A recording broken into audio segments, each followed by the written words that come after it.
Assalamualaikum warahmatullahi wabarakatuh.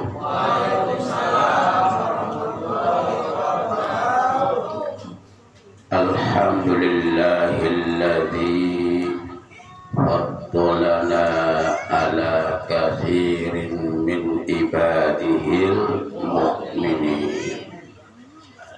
Allahumma salli ala nabiyil hashimiyyi Muhammadin wa ala alihi wa sallim taslima, amma ba'du.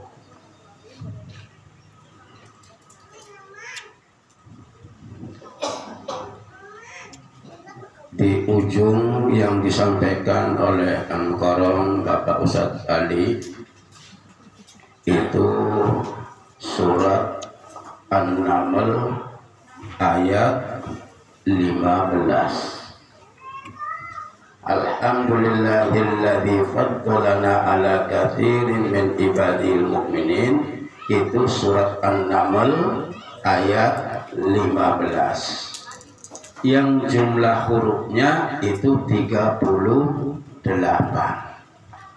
Jadi alhamdulillah itu jumlah hurufnya 38 gitu. Nggak ada yang kebetulan, semuanya memang. Kita sudah masuk di awal bulan Rajab.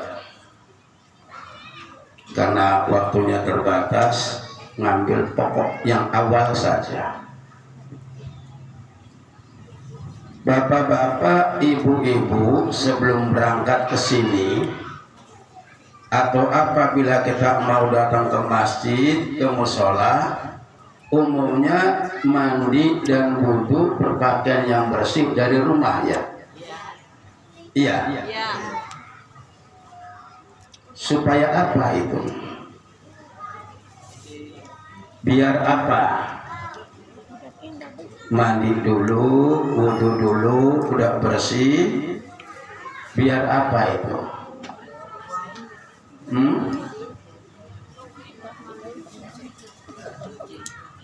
Biar kita dari rumah langsung bisa masuk ke masjid. Biar kita dari rumah langsung bisa masuk ke musola. Karena biasanya di pintu ada tulisan batas suci. Jadi orang yang bisa langsung masuk itu adalah orang yang sebelum masuknya sudah suci.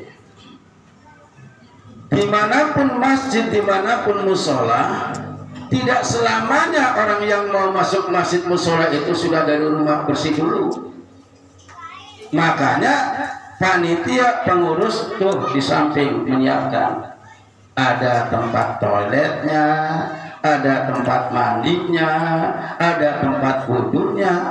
Itu untuk siapa saja yang ingin masuk ke sini tapi dari rumah belum bersih, belum wudhu, maka harus mampir. Paham ya? Ya. Kenapa sih kita harus talqin itu selagi masih hidup? Karena kebanyakan orang Islam memahaminya talqin itu setelah mati. Kenapa talqinnya selagi masih hidup? Kenapa?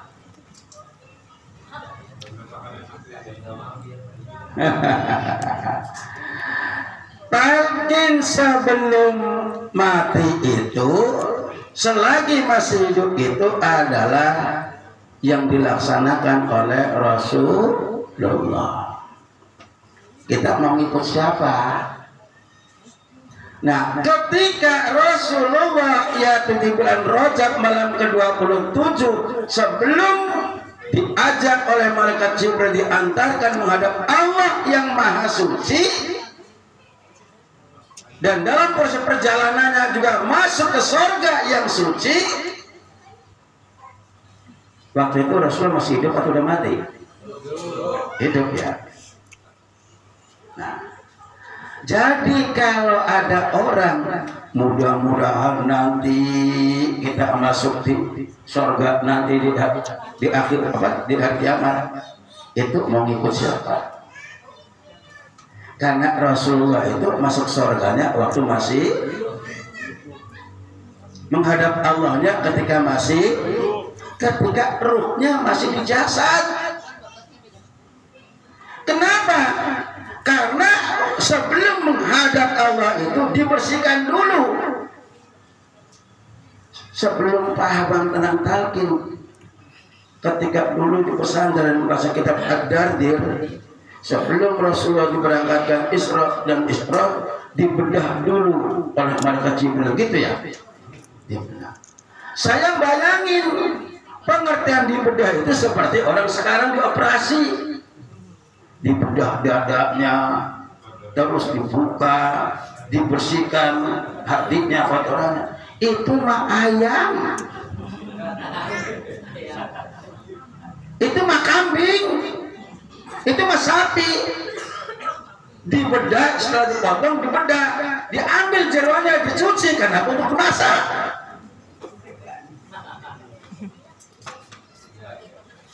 Saya pemahaman waktu, subhanallah, hebat banget dibedah. Tapi sekarang baru ngerti. Ada kan kitab Miftahus Sudur, kitabnya apa ano? Miftahus Sudur, alat pembuka dada. Makanya dulu saya ingat, siapa yang mau dibelah dadanya? Enggak mau. Karena pengertian dibuka dada, dibelah, dioperasi. Ternyata yang dimaksud Rasulullah dibedah itu adalah ditalqin. Dibedahnya bukan dibedah dada sungguhan, tapi seperti kita. Makanya alam nasrah. Bukankah kami telah membuka dadamu? Pengertian membukanya bukan dibedah dadanya, tapi dengan maknawi. Nah, jadi apa? Ternyata ditalqin, dibersihkan. Apakah Rasulullah itu punya kotoran dan dosa? Tidak, bersih. Kok kenapa sih harus dibersihkan? Bukan harus dibersihkan, tapi apapun yang terjadi kepada Rasulullah itu adalah uswah hasanah, contoh buat kita semua. Bagi siapa saja yang ingin bisa bertemu menghadap Allah yang Maha Suci, maka harus suci. Itu kan tadi, yang masuk masjid harus, masuk mushola harus suci. Kalau pengen masuk surga tempat suci harus. Makanya Rasulullah bukan Rasulullah yang kotor. Contoh buat kita, kalau pengen masuk surga ketika masih hidup, pengen ketemu Allah ketika masih hidup, ruhnya dibersihkan dulu, disucikan dulu. Bagaimana cara membersihkannya? Dengan dibedah dadanya, yaitu talqin. Jadi talqin itu adalah syarat mutlak. Kalau syarat sholat ada bab toharoh, wudu dan mandi. Kalau di dalam tasawuf adalah bab taubat. Untuk membersihkan dalam itu adalah talqin, dan taubat yang sesungguhnya adalah talqin. Nah, berarti kita dengan talqin itu adalah yaitu masuk surga semenjak masih hidup. Makanya kata para sahabat, ketika kita ditalqin sudah masuk ketiga surga. Surga raga, jasad adalah ma'wa. Kan kalau masuk itu kan harus ada kuncinya. Apa untuk membuka surga raga, ma'wa itu kuncinya la ilaha illallah. Untuk masuk ke Jannatul Naim, surga nyawa, kuncinya alif lam lam ha yang 4 huruf. Itu kuncinya. Nah, untuk masuk ke surga Firdaus rasa kuncinya 1 huruf. Nah, makanya ketika kita tarikin langsung masuk ke 3 surga. Bukan nanti, yang nanti itu yang kok kenapa? Kan surga tempat suci, kok kenapa ke dalam? Kan dibersihkan. Tadi itu dibersihkan. Hari Jumat kemarin, tanggal 9 Jumat Islamiyah, yang sebelum manakib, kan manakibnya Selasa. Manakibnya kan Sabtu. Menjelang maghrib, kami khutbah yang nggak tahu di umum udah menyampaikan belum di kalangan wakil takbir menjelang maghrib. Jannatul Ma'wa itu adalah ma'aka. Jannatul Naim nyawa adalah ma'allah. Jannatul Firdaus adalah ma'ahu. Ma'aka wa'tini ma'aka abadan.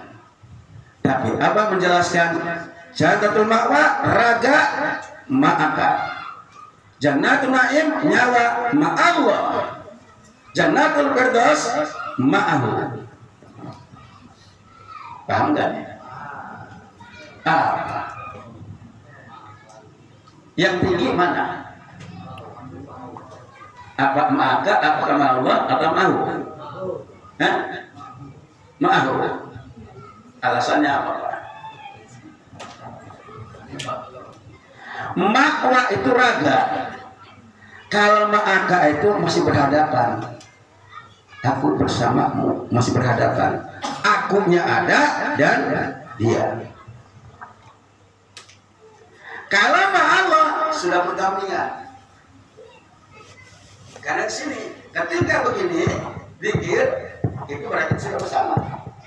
Bukan berhadapan lagi, sudah bersama. Ma'allah. Tapi ketika berarti akunya hilang. Kalau maka berhadapan, maka Allah masih berdampingan. Kalau makhluk kitanya yang hilang. Yang ada, kalau kitanya sudah hilang, yang adanya itulah yang orang-orang yang sudah saya berkata kumbitni, bangunlah dengan izinku, karena akunya hilang. Kalau akunya masih ada, wah belum nyambung. Kan kita kan semalam saya masih sholat tahajud sama Abah, berarti sayanya masih ada. Nah, saya bisa menagih, bisa zikir, kalau apa? Akunya masih ada. Salah enggak? Tidak. Prosesnya kalau sudah pas, kitanya sudah hilang, yang ada adalah gurunya, berarti sudah fana fisih. Makanya pernah yang pernah disampaikan Abah juga saya pernah menyampaikan. Kiai Irfan bertanya ke penguasa Abah, Abah, apakah Abah tidak rindu, kangen dengan Abah Anom? Kan selama ini Abah nggak ke Surabaya. Waktu tahun 2014 itu, Abah sudah berapa tahun secara fisik tidak ke Kiai Irfan nanya, saking udah nggak tahannya, mau sih nggak mau nanya, cuma saya nggak tahannya nanya, Abah mohon maaf, saya udah mulut nggak bisa menahan. Emang Abah nggak rindu, nggak kangen sama Pak Anom, nggak ke Surabaya? Abah sedang jawab. Nah, ketika manakib di Bu Haji Ayah, Kiai Irfan ada, yang lain ada, Abah menjelaskan, kangen, rindu itu adalah penyakit kronis. Kalau kangen itu berarti masih jauh. Begitu. Kalau rindu dengan Abah Anom berarti jauh. Kalau kangen berarti masih jauh. Abang menjawabnya, orang sudah bersama di dalamnya kehidupan. Subhanallah, Abah. Jadi bertanya, apa enggak kangen? Kalau kangen itu masih jahat. Orang Abah awas dia sedang menyatu. Maka sampai sekarang Abah Ausrul bicara Abah bukan akunya yang bicara. Kalau kita masih aku, itulah ma'ahu. Rasa masuk kembali. Jadi Rasulullah sebelum diberangkatkan menghadap Allah yang Maha Suci, sebelum masuk dalam perjalanannya melewati neraka, melewati surga, dibersihkan dulu. Bukan dibersihkan untuk beliau, tapi untuk umatnya. Maka kita amat sangat bersyukur. Dengan talqin itu kita sudah di dalam surga ketika masih ruh masih di jasad. Sementara orang lain nunggu nanti. Dengan talqin itu berarti kita mendapatkan syafaatul uzma. Syafaatul uzma itu adalah talqin. Orang lain masih menunggu nanti. Mudah-mudahan dengan sholawat yang kita baca, dengan cinta kita pada Rasulullah, nanti di akhirat akan mendapatkan syafaatul uzma. Itu nanti.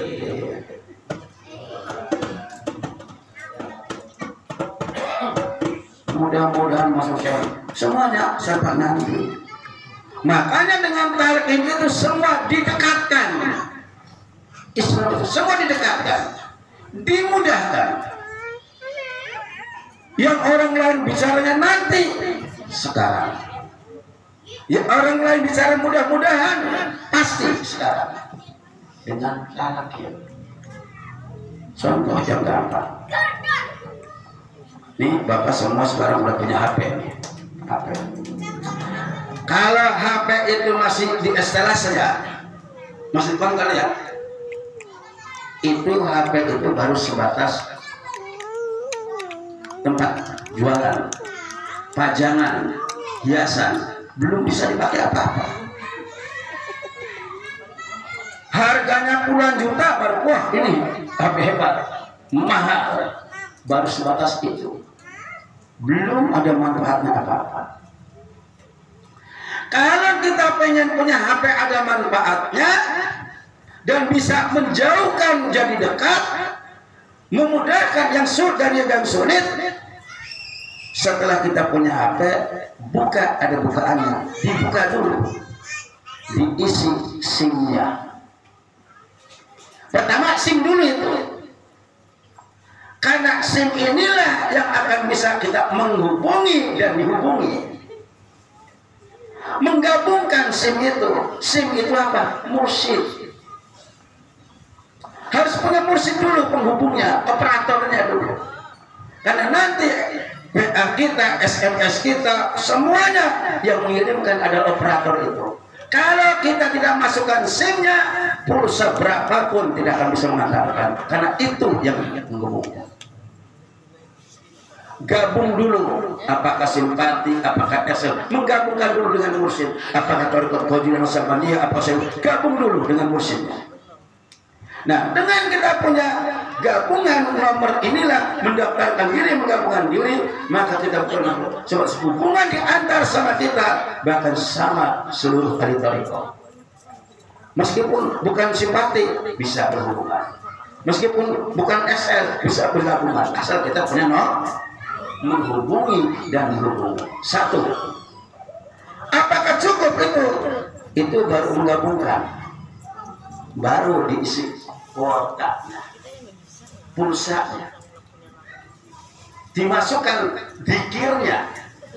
Jadi dikirnya baru talqinkan, baik yang 12 huruf untuk membuka raga, yang 4 huruf untuk membuka nyawa, baik yang 1 huruf untuk membuka rasa.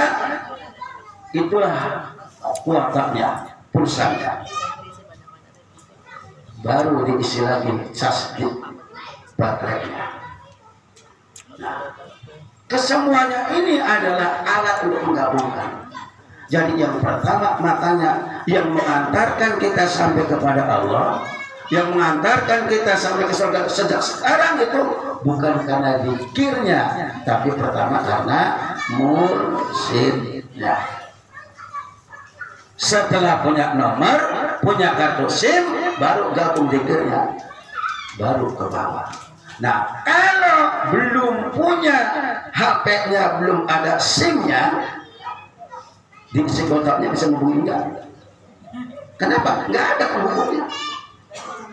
Itulah HP yang cuma rajangan.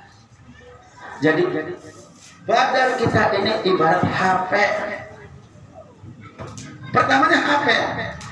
Sholat kita, zakat kita, salat kita, sebelum dimasukkan bergabung dengan guru kita, musuh kita, itu belum ada SIM-nya yang menghubungkan. Sebelum zikir masuk ke dalam diri kita, dimasukkan dalam pulsanya, sebatas pojangan. Makanya salah satu di antara yang kita bersyukur, alhamdulillahilladzi faddalana ala katsirin min ibadil mu'minin. Kita telah dilebihkan oleh Allah melalui mereka ala katsirin mu'minin. Satu, kita sudah punya mursyid. Yang kedua, punya dzikir. Mereka syahadat, kita syahadat. Bedanya mereka syahadat kosong di dalamnya, kita sudah ada di dalam. Mereka sholat, kita sholat, sama bacaannya, sama rakaatnya. Cuma bedanya mereka sholat nerawang, kita. Ini yang membedakannya. Mereka sedekah, mereka zakat, mereka umroh, mereka apa saja, tapi di dalamnya kosong. Maka itulah kullu syai'in laisa min dzikrillah, bahwa lahun wala itu apa saja, syahadat, sholat, zakat, puasa, apa saja, kalau di dalamnya tidak ada zikirnya, akhirnya sebatas mainan dan hiasan. Ada kipas angin, ada lampu, ada toa, ada jetpam, semuanya elektronik. Kalau tidak ada sistem listriknya, kipas angin sebatas hiasan, lampu sebatas hiasan, ini sebatas hiasan kalau tidak ada sistem listriknya. Tapi dengan ada sistem listriknya, maka ini keluar suaranya, keluar anginnya, keluar cahayanya, karena di dalamnya ada zikirnya. Alhamdulillah. Jadi dengan zikir itu adalah yang menjauhkan, yang mendekatkan jauh orang lain. Nanti kita mau pilih apa lagi? Tinggal amalkan, amankan, amankan, selesaikan. Semoga istiqomah. Jadi kenapa harus talqin ketika masih hidup? Supaya dirasakan, didapatkan ketika masih hidup. Dari mana contohnya? Rasulullah ketemu Allah waktu masih hidup. Rasulullah masuk surga waktu masih hidup. Sampai masuk neraka juga nggak panas. Rasulullah ke surga masuk neraka nggak panas. Kenapa? Kenapa? Apa saya kasih contoh? Kenapa Rasul masuk neraka nggak panas? Nggak panas. Sebenarnya di dalam diri kita juga banyak ada neraka.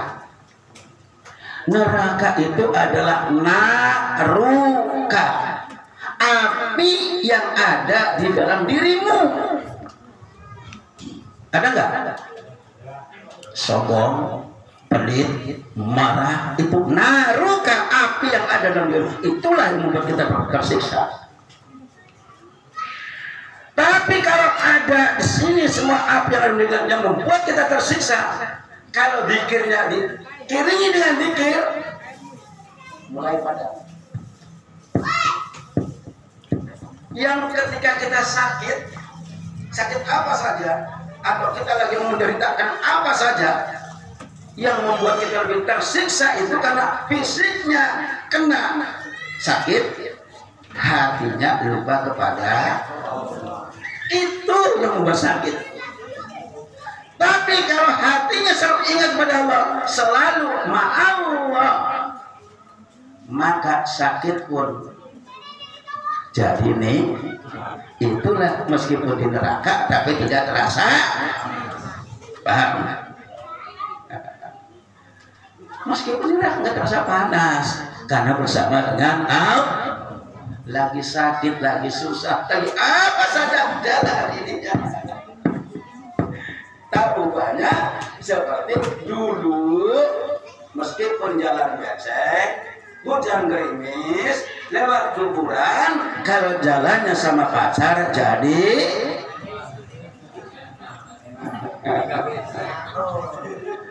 hujan gerimis, jalan becek, lewat kuburan, kenapa senang? Karena bersama. Nah, udah jawabannya itu deh, berpengalaman.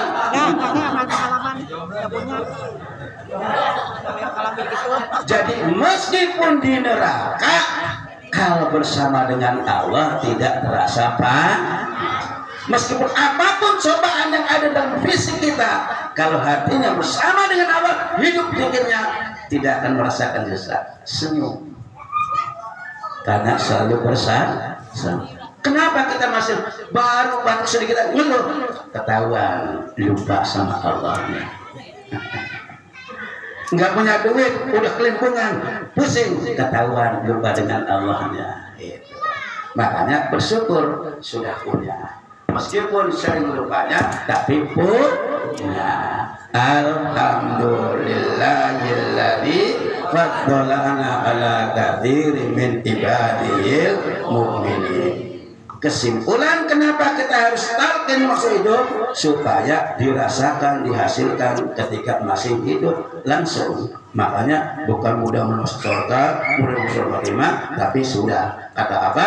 Yaitu apa? Kita sudah pulang ke Allah ketika waktu ditalqin, bukan ketika meninggal, bukan ketika ditalqin. Makanya lepas. Contohnya gampangnya kenapa? Saya sebelum kaki sampai ke sini, yang sampai ke sini apanya dulu? Apanya dulu? Maunya dulu, hatinya dulu.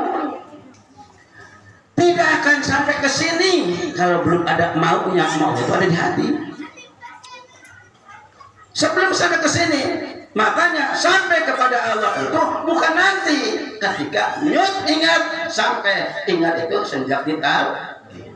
Cuma karena masih dikontrakan, balik lagi terus sampai kapan? Sampai kontrakan habis. Udah habis, udah. Israil enggak datang. Karena Israil datang itu khusus untuk orang yang tidak mau keluar sendiri. Makanya bahasanya kan tugas malaikat Israil mencabut nyawa. Kenapa mencabut? Bagi orang yang jatahnya sudah habis tapi tidak mau keluar, Satpol PP datang duduk. Nah kalau kita sudah keluar sebelum, makanya kecolongan. Itu saja, waktunya udah jam 10 lewat. Semoga istiqomah, istiqomah, istiqomah. Bikaromati Abaus al-Fatihah. Bismillahirrahmanirrahim. Alhamdulillahirabbil alamin arrahmanir rahim maliki yaumiddin. Iyyaka na'budu wa iyyaka nasta'in ihdinas mustaqim. Shiratal ladzina an'amta 'alaihim ghairil maghdubi 'alaihim waladdallin. Sekian, assalamualaikum warahmatullahi wabarakatuh. Waalaikumsalam warahmatullahi wabarakatuh.